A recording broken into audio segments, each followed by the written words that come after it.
Assalamualaikum warahmatullahi wabarakatuh. Baiklah, untuk pertemuan ketujuh ini saya akan menjelaskan materi data penelitian.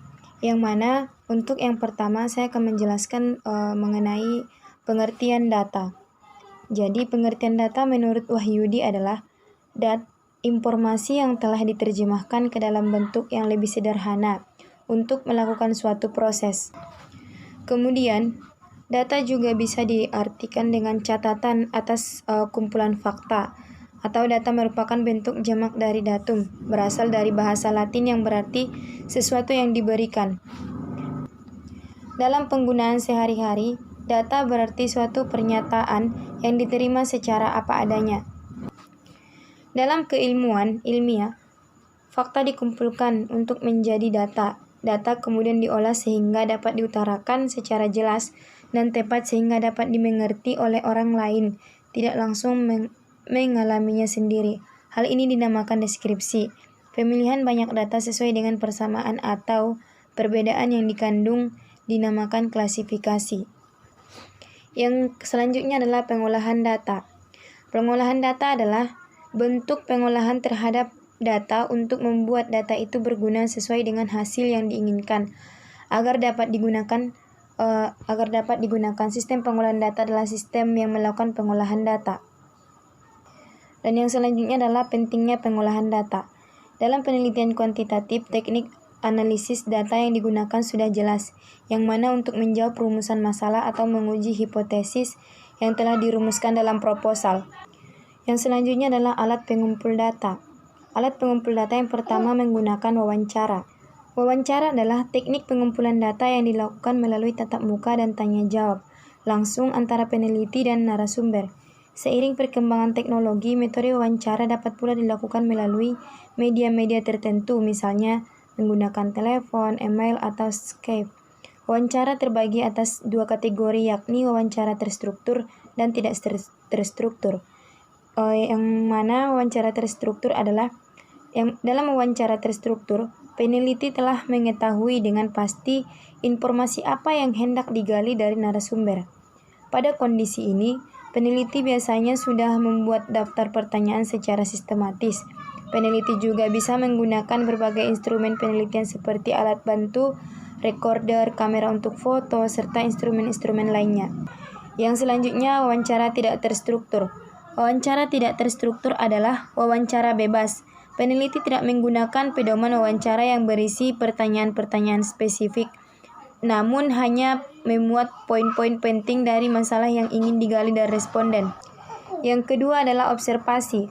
Observasi adalah metode pengumpulan data yang kompleks karena melibatkan berbagai faktor responden, namun juga dapat digunakan untuk merekam berbagai fenomena yang terjadi. Teknik pengumpulan data observasi cocok digunakan untuk peneliti yang bertujuan untuk mempelajari perilaku manusia, proses kerja, dan gejala-gejala alam. Metode ini juga tepat dilakukan pada responden yang kuantitasnya tidak terlalu besar. Metode pengumpulan data observasi terbagi menjadi dua kategori, yakni partisipan observation. Dalam partisipan observation, peneliti terlibat secara langsung dalam kegiatan sehari-hari orang atau situasi yang diamati sebagai sumber data. Kemudian, non-partisipan observation berlawanan dengan partisipan observation, dan partisipan observation merupakan observasi yang penelitinya tidak ikut secara langsung dalam kegiatan atau proses yang sedang diamati. Yang ketiga itu angket atau kuesioner. Kuesioner merupakan metode pengumpulan data yang dilakukan dengan cara memberi seperangkat pertanyaan atau pernyataan tertulis kepada responden untuk dijawab. Kuesioner merupakan metode pengumpulan data yang lebih efisien bila peneliti telah mengetahui dengan pasti variabel yang akan diukur dan tahu apa yang diharapkan dari responden.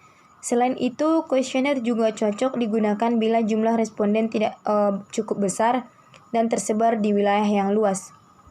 Kemudian, berdasarkan bentuk pertanyaannya, kuesioner dapat dikategorikan dalam dua jenis, yakni kuesioner terbuka dan kuesioner tertutup. Kuesioner terbuka adalah kuesioner yang memberikan kebebasan kepada objek penelitian untuk menjawab. Sementara itu, kuesioner tertutup adalah kuesioner yang telah menyediakan pilihan jawaban untuk dipilih oleh objek penelitian. Yang keempat adalah studi dokumen. Studi dokumen adalah metode pengumpulan data yang tidak ditujukan langsung kepada subjek penelitian. Studi dokumen adalah jenis pengumpulan data yang peneliti berbagai macam dokumen yang berguna untuk bahan analisis.